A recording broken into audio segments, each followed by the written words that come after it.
Bolsonaro diz que sua campanha foi prejudicada por um tribunal superior. E agora?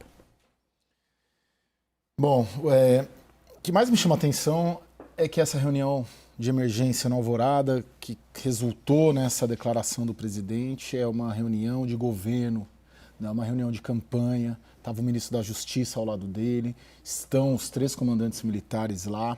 Alguns ministros da ala política e coordenadores políticos da campanha não foram chamados e não estão no Palácio da Alvorada. Por que eu estou dizendo isso? Para sim te responder, Vac.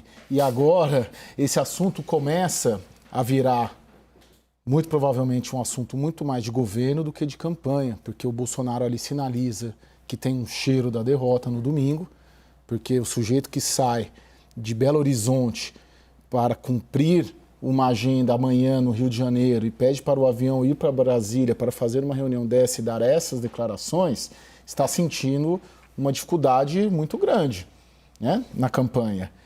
E coloca ao seu lado o ministro da Justiça, chama os seus assessores jurídicos lá do Palácio do Planalto, chama os militares. Por que não estava o Valdemar da Costa Neto? Por que não estava o Ciro Nogueira ao lado dele? Porque para esses, a campanha acaba domingo.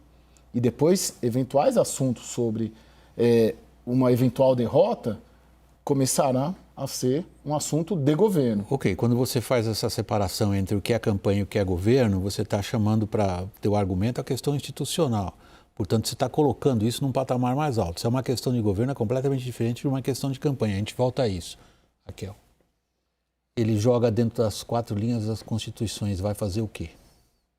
Bom, por enquanto, o que ele disse é que ele vai recorrer ao STF.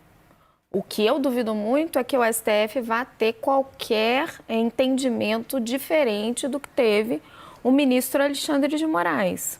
Porque o ministro Alexandre é muito claro na decisão dele e é o que já vinha sendo dito por todos os especialistas. A confusão provocada pela campanha do presidente Jair Bolsonaro, ela não se sustenta por uma razão muito simples.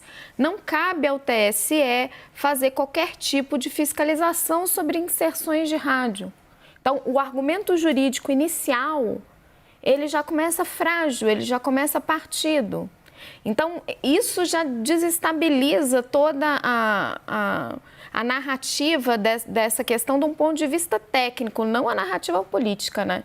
De jogar para cima dos tribunais eleitorais, de jogar para cima do STF. Então, assim, isto dito, não acredito que este caso, ele recorrendo, e acredito que o próprio Bolsonaro também não acredita, e nenhum dos seus estrategistas de campanha e nem de governo, e é muito estranho que ele faça essa mistura, né, Caio? Porque é um assunto de campanha, não é um assunto de governo.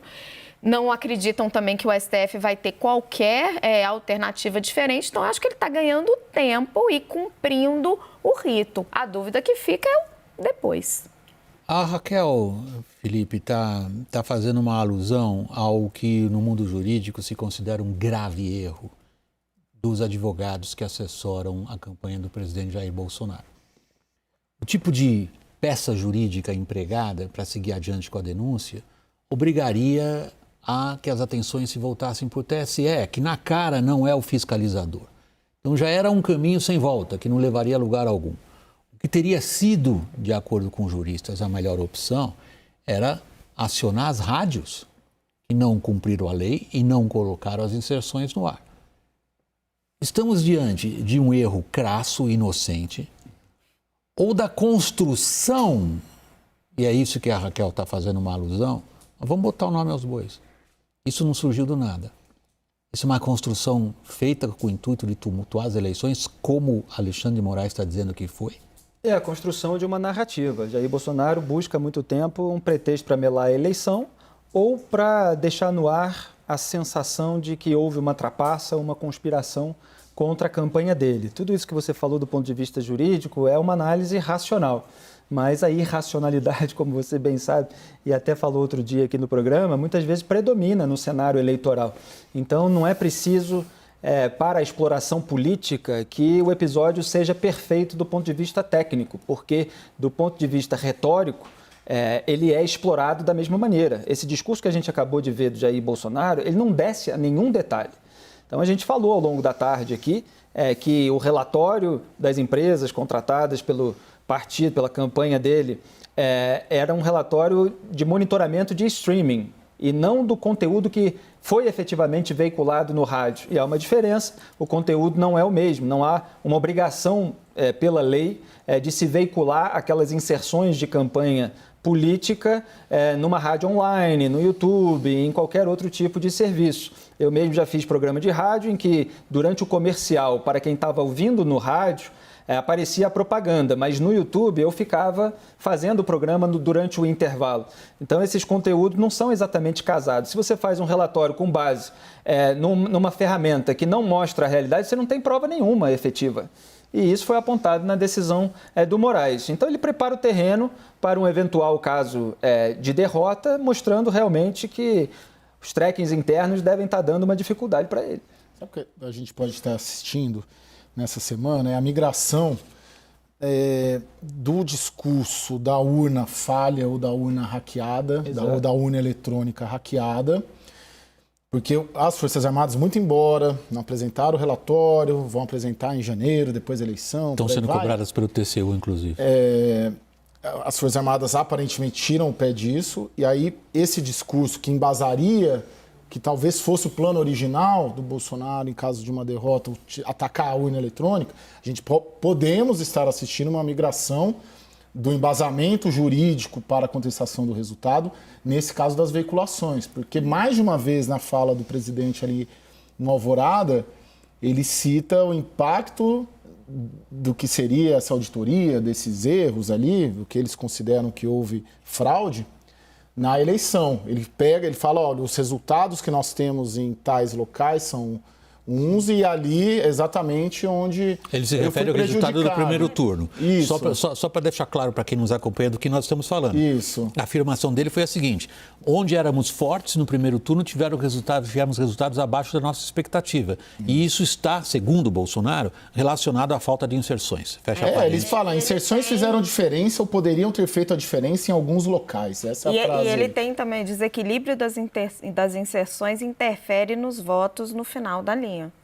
Ele assumindo que no segundo turno isso também aconteceria. Sim. Exatamente. Perfeito. E é muito conveniente, Vac, porque veja que tem concorrentes bolsonaristas nas eleições estaduais. Tarcísio, por exemplo, tem grande chance. O Haddad recuperou um pouquinho e tal, mas está na luta aqui em São Paulo. Como é que você vai contestar resultado de urna eletrônica? Você teria que contestar de outro estado, ou então especificamente da eleição presidencial, mas não da eleição estadual, a menos que todos os candidatos bolsonaristas percam e aí sim se volte para a urna eletrônica. Agora você tem um novo pretexto, que é a inserção, que desequilibraria o jogo. Então você nem sequer tem uma prova de uma auditoria legítima sobre a gravação que foi ao rádio e... Eu ia falar algum outro ponto e já esqueci, já vou lembrar. Eu queria só postar uma coisa, Desculpe, rapidinho. Raquel, você sempre na minha frente. Na fala do Bolsonaro, ele tenta já dar uma justificativa teórica para todo esse raciocínio, porque o que ele diz? O rádio chega no mais pobre. O PT está fazendo um discurso de que eu vou prejudicar a correção do salário mínimo e a minha defesa não está chegando no mais pobre, portanto, estou perdendo votos entre os mais pobres por conta das inserções de rádio. Ele fecha na fala dele toda uma narrativa, toda uma construção. Felipe, o que você estava dizendo e o que a Raquel está complementando é o seguinte: ele saiu já da questão técnica. Ele considera a questão técnica como dada. Exatamente. Do ponto de vista da visão do presidente, houve o que ele denunciou, o tribunal diz que não. Mas isso não importa para o Bolsonaro. O que importa é que ele fixou como discurso político a afirmação categórica, contundente e grave que o adversário dele está sendo tratado de outra maneira pelo juiz da eleição. Que caminhos se abrem para ele agora, então? Bom, agora primeiro ele tem que aguardar o resultado da eleição, mas pelo volume ali enfim, morei lá 10 anos, cobri, fiz portaria em Alvorada, em Palácio do Planalto, Congresso. Essas simbologias, essas reuniões emergenciais no Palácio da Alvorada, que acontecem quando governos estão em crise e nós precisamos saber quem está lá, e já falamos aqui ao longo da cobertura, elas são muito relevantes. A partir de domingo, se ele pede, isso passa a ser uma questão de governo, porque essa turma ali, eles vão começar já, o Valdemar vai começar a tratar de bancada no Congresso, de eleição da mesa, Ciro Nogueira provavelmente, embora seja ministro da Casa Civil. Então isso vai ganhar a partir do domingo, se ele perder, né? A gente está considerando aqui que esse é um discurso de derrotado, né? Porque, vamos falar em português claro, é o que parece ser. É um discurso que tumultua e é um discurso que deixa eu fazer o papel do advogado do diabo, que eu acho que é super importante para a compreensão do público, sobretudo. É um discurso de derrotado ou é um discurso que prepara o quê? Que constrói uma base política e jurídica para uma contestação do resultado com o argumento das inserções. Eu não vi nos 9 minutos que ele gastou hoje, explicitando as posições dele, nenhuma ameaça explícita a não aceitar eventualmente os resultados. Vocês viram? Não, ele não explicitou. Ele ainda mantém essa carta na manga sem aloprar de vez. Até porque ainda existe um debate na TV até o final da semana. Pode haver algum tipo de reviravolta. Ele está ali plantando o terreno para manter uma base mobilizada. Agora, ele está no momento da eleição em que ele precisa cativar o voto do eleitor neném, o voto do eleitor independente que não votou nele no primeiro turno. Será que esse eleitor realmente gosta desse tipo de iniciativa?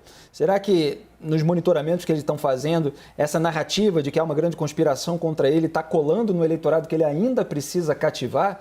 Eu tenho lá as minhas dúvidas, porque parece que ele retorna a uma postura que não estava rendendo e aquele pessoal aliado do Centrão falava para ele, vamos maneirar nisso aí e buscar voto com a pauta da administração. E aí eu acho que é importante a gente colocar em perspectiva toda essa confusão e essa fala do Bolsonaro, porque a gente vem de um segundo turno em que ele sai mais fortalecido das urnas do que todo mundo esperava, em que ele angaria um apoio de um grande número de governadores em estado-chave, em que os trackings internos e as pesquisas de campanha mostram que ele vem crescendo até a acusação de pedofilia, que foi distorcida, foi tirada de contexto, mas aquilo é um grande abalo para a campanha dele. E as pesquisas, inclusive da própria campanha do Bolsonaro, as pesquisas do PT, tudo que foi feito em volta mostram que aquilo afetou sim. A partir dali, a gente tem essa história do salário mínimo que foi muito forte, que afeta na cola para a população de baixa renda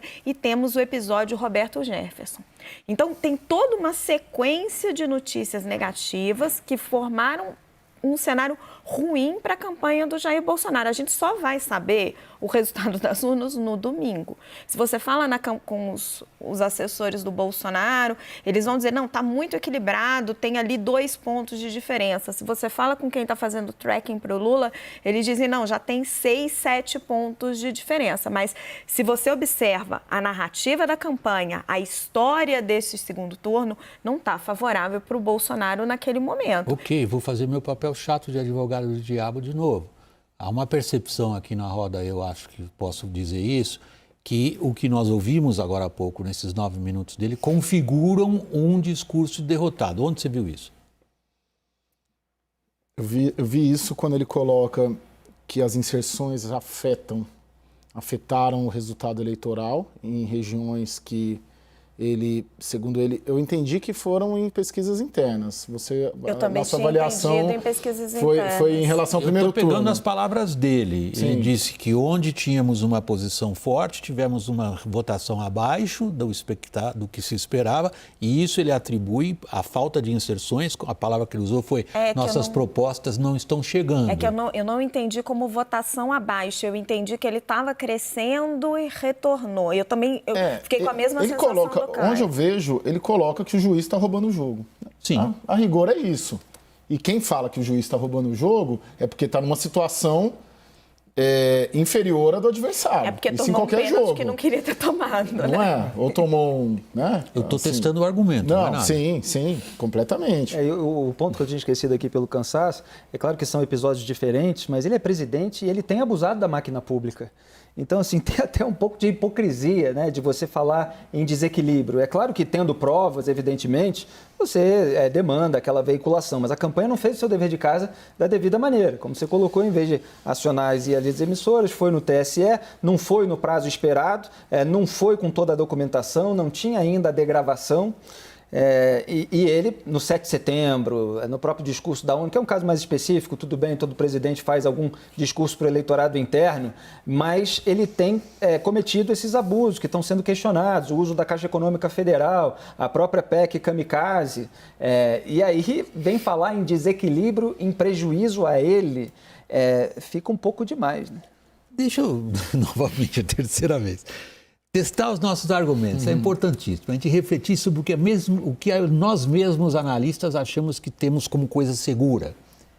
Nós temos como coisa segura, por exemplo, que o episódio do Jefferson lhe representou um prejuízo eleitoral. Mas ontem nós estávamos discutindo e vendo que, do ponto de vista de pesquisas, teve muita repercussão o fato, mas pouca influência na formação de voto.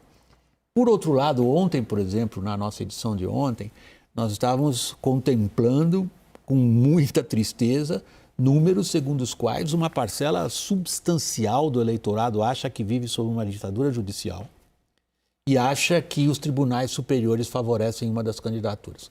Pergunta agora do advogado diabo. Para mim. Não, para todos nós. Para mim, começa por mim mesmo, que eu acho que não é uma pergunta retórica, não. A gente tem que tentar responder isso. Traria essa, digamos, postura dele de se descrever como vítima, e na opinião dele, né? Estou descrevendo o que o Bolsonaro diz, na visão dele, um prejudicado por um tribunal superior, eventualmente na cabeça dele, o que lhe falta de votos para virar a eleição? William, nós só vamos ter essa resposta com a abertura das urnas. Nós estamos trabalhando com hipóteses, com os trackings e as campanhas também estão trabalhando com os mesmos instrumentos que a gente está trabalhando. É bom que se diga. Eu acredito que não.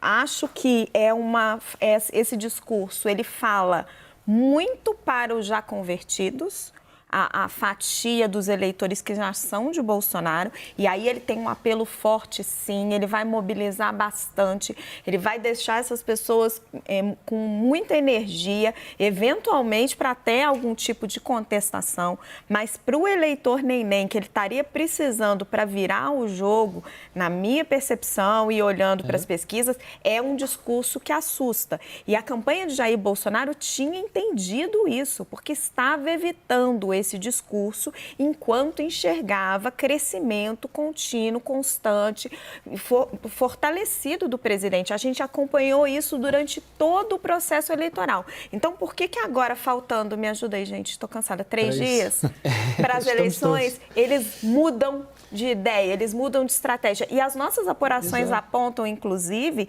que toda essa estratégia era para tentar conseguir argumentar o seguinte: olha, fomos prejudicados nas inserções, precisamos adiar as eleições. Uma coisa que não tem Houve esse movimento no meio parlamentar. Que não tem e nas redes sociais também. Que não tem qualquer previsão em lei. Você só adia a eleição por meio de PEC, de proposta de emenda constitucional, se tiver uma tragédia no país. Então, se eles estão querendo adiar as eleições, é porque eles acham que eles precisam de mais tempo para ganhar as eleições. Logo, não é uma estratégia eleitoral, não seria, na sua visão, na minha também, não sei da do Felipe, não sei na sua, não seria uma estratégia. Não seria uma estratégia eleitoral, é uma estratégia pós-eleitoral. Pós-eleitoral.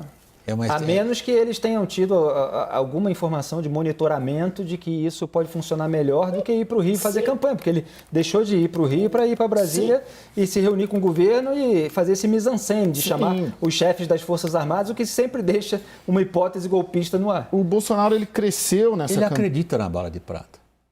Portanto, não sei se ele hoje fez um testamento político ou um manifesto de luta. A opinião de vocês é que ele fez um testamento político. Eu deixo o meu testamento como derrotado aqui nesses termos. Mas um manifesto de luta para quê? Mas são as duas coisas, não são? Pode ser as duas coisas. É a pergunta, é o ponto de interrogação que está na minha cabeça. Porque aí você aquece... Porque eu acho que no discurso de hoje ele vai até um ponto e para. Sim, exatamente. Diz, eu sou prejudicado, estão atuando contra mim, os tribunais superiores que deveriam zelar pela imparcialidade não estão sendo imparciais, a palavra não é dele, sou eu agora que estou qualificando. Mas o meu ponto ele sabe que o STF e imagino que, né, é muito provável, vai dizer a mesma coisa que o Alexandre de Moraes. Já tô assumindo então, isso. ele não dá esse passo porque ele está ganhando tempo. Afinal, faltam 3 dias e tem um debate pela frente. Vai que muda a situação. Vai que o Lula fala uma grande besteira. E aí ele pode abandonar todo esse discurso. Deixa eu ir para o intervalo. Quem tem que ir para o intervalo?